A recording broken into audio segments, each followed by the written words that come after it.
Good morning, afternoon, or evening. My name is Nate Cruey, and I'm going to be presenting the first part of Chapter 17, Personal Selling and Sales Management. The first part of Chapter 17 talks about the sales environment.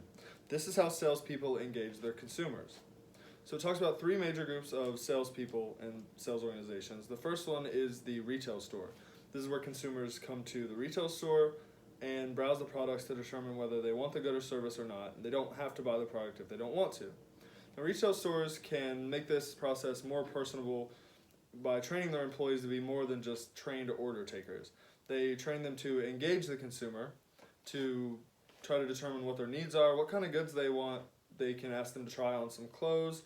They can ask them if they want to try out a good or see a demonstration of the product. Second one is direct salespeople. Now, this is salespeople like Avon and Mary Kay that go door to door to homes to engage the consumer at their home to see if they want to buy the product there. And the third type is something that we've talked about a lot over the course of this class. That's business-to-business salespeople or business-to-business marketing. That's like direct salespeople, but it's from one business to another, and it's a lot more time-consuming, it's a lot more personal. They're not just trying to make a sale and move on. They're trying to build relationships from one business to another business. They might take them out for dinner, they might take them out for coffee, they might talk about the good, they might just talk. Whatever they do, whatever they can do to build the relationship. Now the next part is personal selling. So many of us in this class have our own businesses, but we're all salespeople. We had to sell ourselves to get into Mary Baldwin. We were the product in that situation. Now every sales, for personal selling, it starts with an explanation or a demonstration of the product. Now such as getting into Mary Baldwin or applying for a job, our image was the product. We had to explain ourselves and demonstrate what we could do for the organization or what they could do for us. This is the same as you have to formulate an explanation and a demonstration for your product. This is basically your sales message, what it can do for the consumers, what the consumers can use it for, all of that. Now, every sales message, it varies by every consumer. So depending on what consumer you have and what you're trying to sell or how you're trying to sell it and how the consumer is trying to go about buying it, your sales message is going to vary depending on all those factors. Salespeople have to stay up to date also, and that ties into the sales message and how you're going to go about giving the sales message.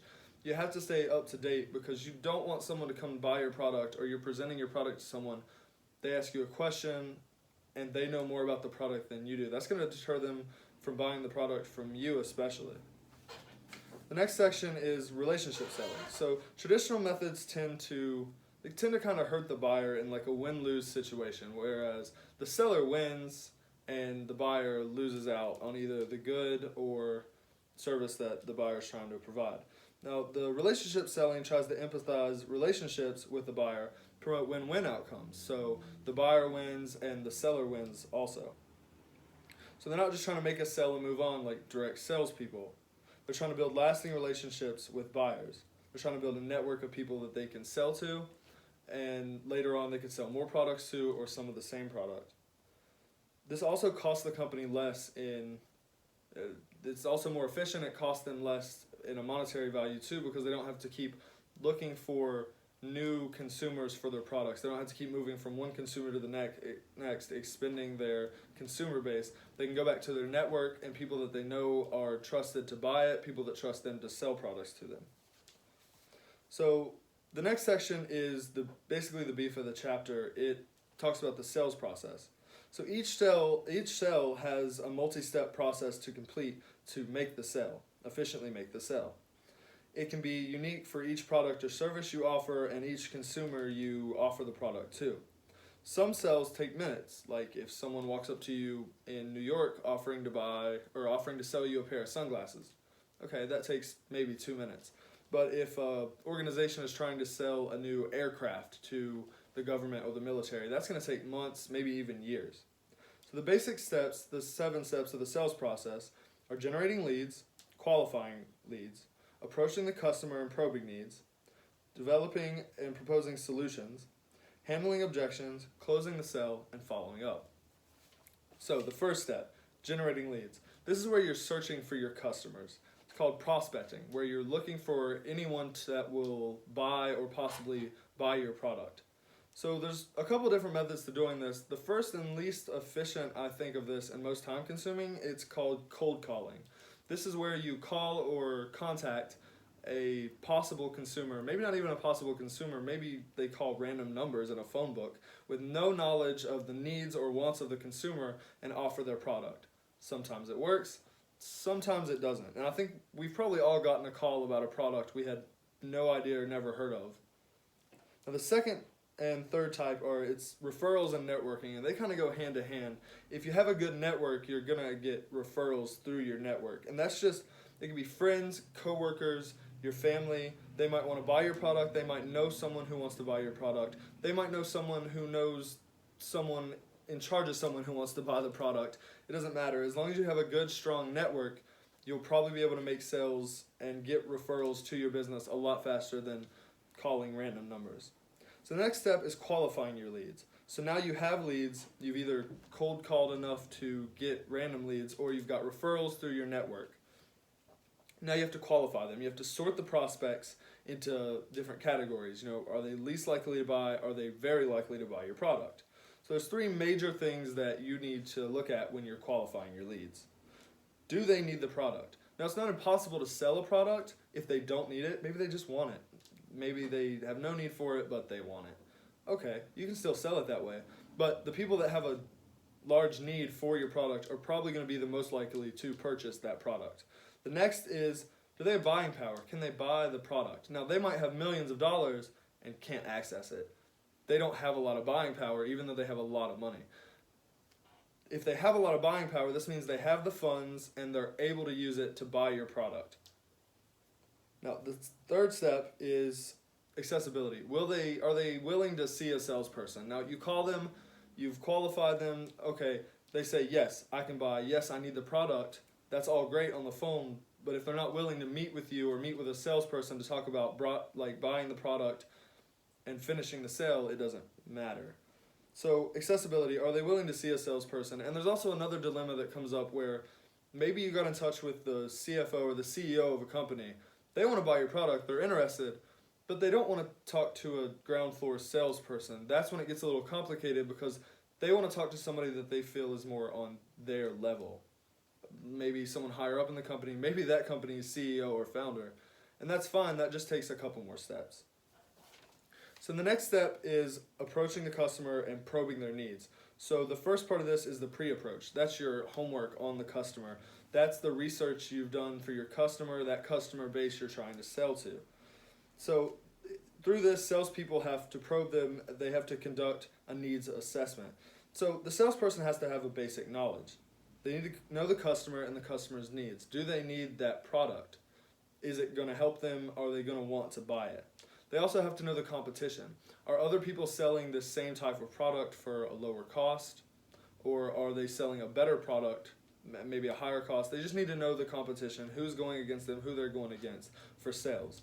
They also need to know the industry. Now, this isn't just competition. This is also like supplement goods. So a good that isn't what you're selling, but it can replace your good. Or just the way the industry is evolving, how other organizations are evolving, how selling is evolving. Maybe your methods are outdated and no one will buy from that anymore, such as maybe cold calls or something like that. So you just have to read social cues. You have to know how to target your audience. You have to know how to target the customer. Now the next step is proposing solutions. This is where you really have to determine if and how your product meets buyers' needs, and you have to let them know how your product is going to meet their needs. You can do this through a sales proposal. This could be a formal written proposal, or it could be a presentation. So the sales presentation is like a formal meeting where you would propose solutions and just really make it known how your product is going to meet their needs the best for the best price and the best adaptability. Such as how I'm presenting now, you would present to them with your product. Now, the next step, and this is a step that's kind of hard for some salespeople, is the objection step. You just have to remember that there's probably going to be objections. There's not going to be really any sales transactions where somebody's going to say, stop, halfway through the presentation. I'll buy everything you have in stock. I don't need to know anything else about the product. They're going to have questions about the product. They're going to have objections, such as maybe price. They're going to have objections about, will it continue to work in the future? Will it work for my business? Will it stop working? Just more than questions, maybe things they don't like with the product, how it looks, how it performs. You just have to stay calm, take a deep breath. You have to offer professional solutions to those objections. So whether you resolve it with who you're presenting to or you don't, you have to offer the solution, get over that in a professional way. They're not personal. Objections are not personal. It's just the consumer trying to intelligently buy a good.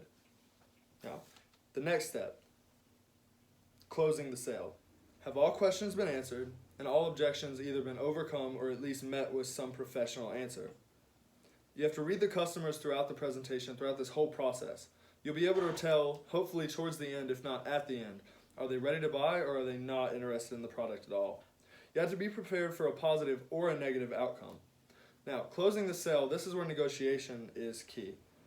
When negotiating, you should avoid using price as a negotiating factor, just because you don't want to drive the price down or make them think your good isn't worth what it is.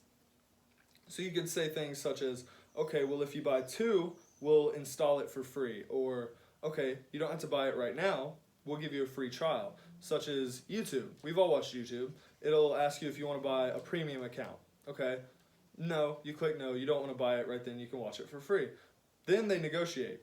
It's not even a personal salesperson, it's a system, and it's negotiating with you. It says, okay, why don't we try a free trial of 7 days? We'll bill you after the 7 days if you don't cancel. So you try it, you like it, you're happy, they're happy, you negotiated with a system. You negotiated with a salesperson platform. Now, afterwards, say you make the sale. Everything went good, you read your cues, you overcame objections, you answered all the questions. Next is the follow-up. To be a really great salesperson, you have to do the follow-up. You don't want to just push your product out and sell it and forget about it.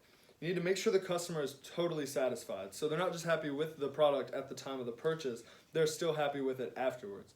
Have all the sales and delivery schedules been met? Are the goods performing well? Were they performing well to begin with?